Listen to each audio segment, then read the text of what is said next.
এ নিয়ে আরো তথ্য জানাতে যুক্ত হচ্ছেন উচিংছা রাখাইন।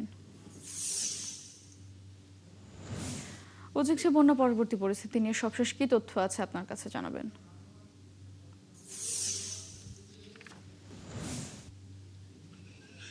মৌতোষী আসলে আপনি জানেন যে রাঙ্গামাটিতে যে বন্যায় প্লাবিত হয়েছে সেখানে হচ্ছে বিশেষ করে আপনার বাগাইছড়ি, বিলাইছড়ি, বরকল উপজেলা ওখানে বিশেষ করে প্লাবিত হয়েছে।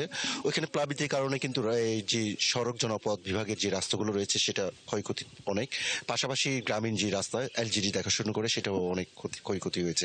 তবে কৃষিক্ষেত্রে আমরা গতকাল কৃষি কর্মকর্তাদের সাথে কথা বলেছি, এখনো পর্যন্ত কত কত হেক্টর জমি নষ্ট হয়েছে এবং ফসল ক্ষতি ক্ষতি হয়েছে এখনো ওনারা নির্ধারণ করতে পারে না।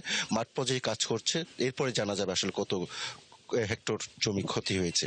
সেক্ষেত্রে আমরা এই কয়েকদিনের ধারাবাহিকতা রয়েছে ত্রাণ বিতরণের বিভিন্ন দলের এবং হচ্ছে উপজেলা প্রশাসন থেকে, জেলা প্রশাসন থেকে, সেনাবাহিনী, বিজিবি ত্রাণ বিতরণ করছে ক্ষয়ক্ষতিদের।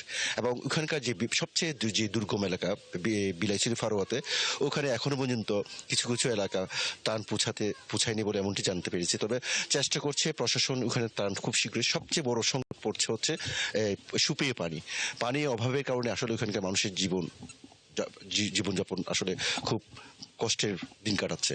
আরেকটি বিষয় আপনাকে জানিয়ে কি রাখি, এখানে বান্দরবান রাঙামাটি যে সড়কের যে ধস পড়েছিল সেখানে কিন্তু বিকল্প রাস্তা হিসেবে বান্দরবান রাঙামাটির সংযোগ তৈরি করছে এই সড়ক উন্নয়ন বিভাগ।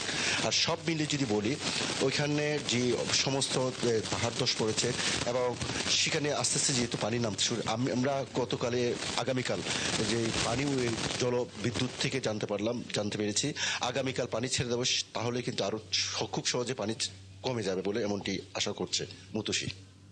ধন্যবাদ উচিংছা আপনাকে। দর্শক, রাঙামাটি থেকে যুক্ত ছিলেন সহকর্মী উচিংছা রাখাইন।